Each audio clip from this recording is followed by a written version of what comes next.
ನಮ್ಮ ರಾಜ್ಯದಲ್ಲಿ ಇವತ್ತು ಏನು ಆಗ್ತಾ ಇದೆ, ದಿನನಿತ್ಯ ಯಾವ ರೀತಿ ಪರಿಸ್ಥಿತಿ ಇವತ್ತು ಹದಗೆಡ್ತಾ ಇದೆ, ಕಾನೂನು ಸುವ್ಯವಸ್ಥೆ ಇವತ್ತು ಮುರಿದು ಬಿದ್ದಿದೆ. ಯಾಕೆ ಕಾಂಗ್ರೆಸ್ ಸರ್ಕಾರಕ್ಕೆ ಅಂತ ದುರ್ಬುದ್ಧಿ ಬಂದಿದೆ? ಇವತ್ತು ಹಿಂದೂಗಳು ಏನು ಅನ್ಯಾಯ ಮಾಡಿದ್ದಾರೆ ಕಾಂಗ್ರೆಸ್ ಸರ್ಕಾರಕ್ಕೆ, ಇವತ್ತು ರಾಜ್ಯದ ಜನ, ಅಸಂಖ್ಯಾತ ಹಿಂದೂ ಕಾರ್ಯಕರ್ತರು ಮಾನ್ಯ ಮುಖ್ಯಮಂತ್ರಿಗಳನ್ನು ಇವತ್ತು ಪ್ರಶ್ನೆ ಮಾಡ್ತಾ ಇದ್ದಾರೆ. ಬಹುಶಃ ನನಗನ್ನಿಸ್ತದೆ ಎಲ್ಲೋ ಒಂದು ಕಡೆ ಮುಖ್ಯಮಂತ್ರಿಗಳ ಸುತ್ತ ಇಂಥ ಅಯೋಗ್ಯರನ್ನೇ ಇಟ್ಕೊಂಡಿದ್ದಾರೆ ಅಂತ ಕಾಣ್ತದೆ. ಹಿಂದೂಗಳ ಮೇಲೆ ಇವತ್ತು ಹಲ್ಲೆ ಆಗ್ತಾ ಇದೆ, ಹಿಂದೂಗಳ ಮೇಲೆ ಕಲ್ಲೆಸೆತ ಆಗ್ತಾ ಇದೆ.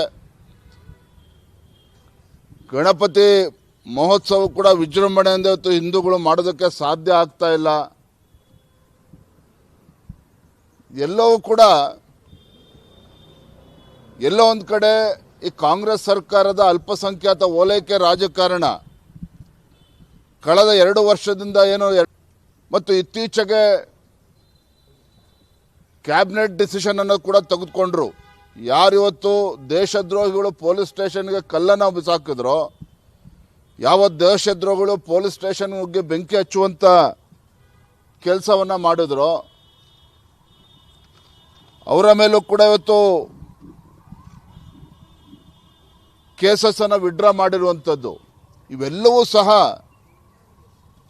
ಇಂಥ ಸಮಾಜಘಾತುಕ ಶಕ್ತಿಗಳಿಗೆ, ದೇಶದ್ರೋಹಿಗಳಿಗೆ ಒಂದು ರೀತಿ ಆನೆ ಬಲ ಬಂದಂತಾಗಿದೆ. ಏನು ಮಾಡಿದರೂ ಸಹ ಕಾಂಗ್ರೆಸ್ ಸರ್ಕಾರ ತಮ್ಮ ಬೆಂಬಲಕ್ಕೆ ನಿಲ್ತದೆ ಅನ್ನುವ ಒಂದು ಧೈರ್ಯವತ್ತೇನು ಬಂದಿದೆ. ಇದ್ರ ಪರಿಣಾಮನೇ